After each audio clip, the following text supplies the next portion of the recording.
बुधवार को एक ईमेल आता है और जैसे ही उसे रीड किया जाता है पूरे हिमाचल में हड़कंप मच जाता है। हिमाचल की राजधानी शिमला सहित कांगड़ा, चंबा, कुल्लू और नाहन में पुलिस प्रशासन और सुरक्षा एजेंसी एक्शन मोड में आ जाती है। दरअसल बुधवार को सुबह राज्य सचिवालय शिमला, कांगड़ा, चंबा, कुल्लू, नाहन जिला कोर्ट को बम से उड़ाने का धमकी भरा ईमेल मिला।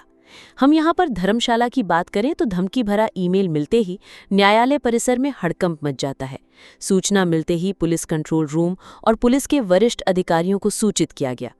पुलिस ने तत्परता दिखाते हुए पूरे परिसर को खाली करवाकर तलाशी अभियान शुरू कर दिया। ऐसे में कोर्ट परिसर के बाहर सिर्फ इसी संबंध में चर्चाएं शुरू हो जाती हैं। करीब दोपहर 12 बजे शुरू हुआ तलाशी अभियान लगभग 2.5 घंटे तक चला। बम निरोधक दस्तों और डॉग स्क्वाड की ओर से पूरे परिसर की गहनता से जांच के बाद इस धमकी को अफवाह घोषित किया गया। पुलिस प्रशासन द्वारा पता लगाया जा रहा है कि आखिरकार ये ईमेल कहां से आया। जब इस संबंध में एसएसपी शालिनी अग्निहोत्री से बात की गई तो उन्होंने कहा, देखिए ये एक ईमेल जो है ये जो डिस्ट्रिक्ट सेशन जज के ऑफिशियल ईमेल्स हैं उन पे ये एक ईमेल आई थी जिसको उन्होंने पुलिस स्टेशन सदर में हमें इन्फॉर्मेशन उनके माध्यम से आई थी और इसमें हमने एहतियातन तौर पे जो है पूरे कोर्ट परिसर को जो है स्क्रीनिंग करी है और इस तरह के सिमिलर ईमेल्स प्रदेश के अन्य कोर्ट परिसर में भी आए हैं। तो इसका हम फिलहाल जो सेंडर है उसकी हम पता लगाने की हम कोशिश कर रहे हैं और ऐसा प्रतीत होता है कि हॉक्स ईमेल जिस तरह से पहले भी इस तरह के ईमेल्स कुछ शरारती तत्वों द्वारा किए गए हैं तो उसी तरह का ये मैटर लगा और ऐसी कोई सुरक्षा की दृष्टि से सब चीज़ें सेफ हैं और कोर्ट परिसर का भी एहतियातन तौर पे एज ए प्रिकॉशन हमने जो है एक चेक किया लेकिन किसी प्रकार की कोई चिंता का विषय उसमें नहीं और ये हॉक्स कॉल अभी तक ऐसा लग रहा है और इसके संबंध में संबंधित अधिकारी जो है जांच शुरू कर चुके हैं और हमने जो सर्विस प्रोवाइडर है उनसे हम संपर्क में और उम्मीद करते हैं कि जल्दी जो है जिस सेंडर के माध्यम से ये ईमेल आई है उसका हम पता लगाएंगे और उसके जो भी लीगल एक्शन है उसको हम फॉलो करेंगे। देखिए जो इंटरनेट में बहुत सारी जो प्रॉक्सी सेटिंग्स और बहुत सारे सर्वर्स जो हैं वो ग्लोबल नेटवर्क्स आउटसाइड कंट्री जो है होस्ट किए गए हैं और जो हमारा पिछला एक्सपीरियंस है उसमें जो हमने फाइंड आउट करा था तो वो इस कंट्री के बाहर से जो है सर्वर और वो ईमेल आईडी जो है उसको जो है जनरेट किया गया था वो अभी अंडर इन्वेस्टिगेशन स्टेटस है क्योंकि हमें इसमें मल्टी एजेंसी और अन्य कंट्रीज से भी कांटेक्ट करके इंफॉर्मेशन गैदर करनी है और साथ में जो नॉर्मल हमारे ईमेल सर्विसेज हैं उसके अलावा बहुत सारे नए जो सर्विस प्रोवाइडर्स हैं और जो इनक्रिप्टेड डेटा और इस तरह की टेक्निकल लेयर्स के पीछे जो है अकाउंट्स हाइड रहते हैं या फिर जो प्रॉक्सी सेटिंग्स के साथ जो है इसमें हम VPN वगैरह यूज़ करके जो अपनी आइडेंटिटी को हाइड करते हैं उस तरह के मैटर सामने आ गए और हमने पिछले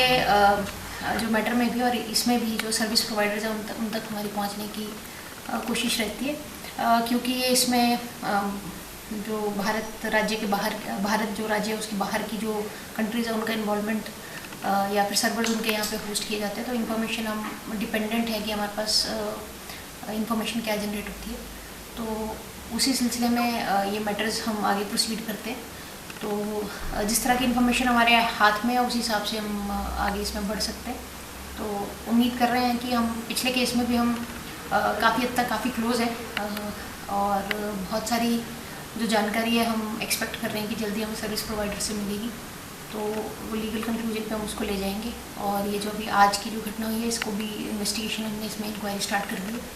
और जो भी सर्विस प्रोवाइडर है और जिसने ये ईमेल आईडी जनरेट करी है उस तक पहुंचना हमारा लक्ष्य रहेगा। उसमें जो टेक्निकल हमारा सेल है वो ऑलरेडी इसमें जांच में जुट गया है और हम उम्मीद करते हैं कि इसमें हमें कॉपरेशन मिलेगा सभी जगह से। और देखिए जैसे मैंने पहले कहा ये एक हॉक्स कॉल है और ये एक ईमेल बहुत सारे सेंडर्स को भेजा गया है और बहुत ज़्यादा अगर इसका कंटेंट देखें तो बहुत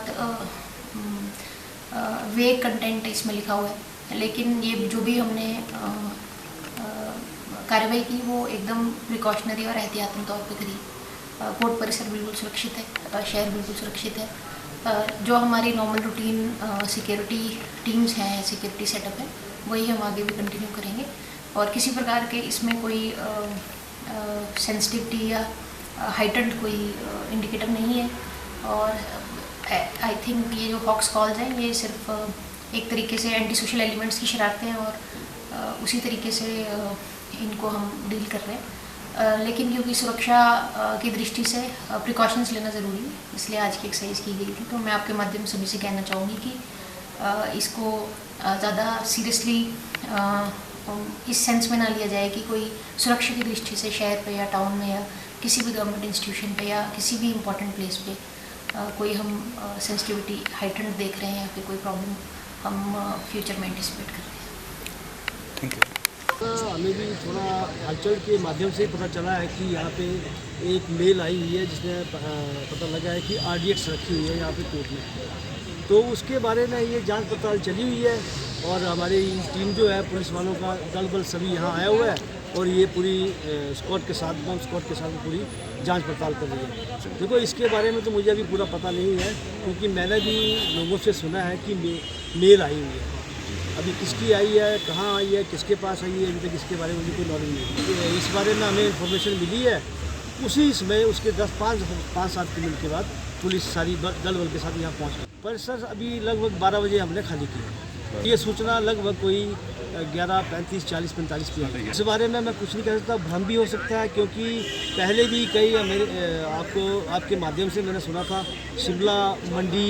और DC ऑफिस में भी ऐसी एक खबर आई थी कि हमने RDX रखा हुआ है तो इसको बिल्डिंग को लाने की कोशिश करेंगे। तो अब हो सकता है ये भ्रम कोर्ट को गुमराह करने के लिए, भ्रम फैलाने के लिए ये कार्य किया जा रहा है।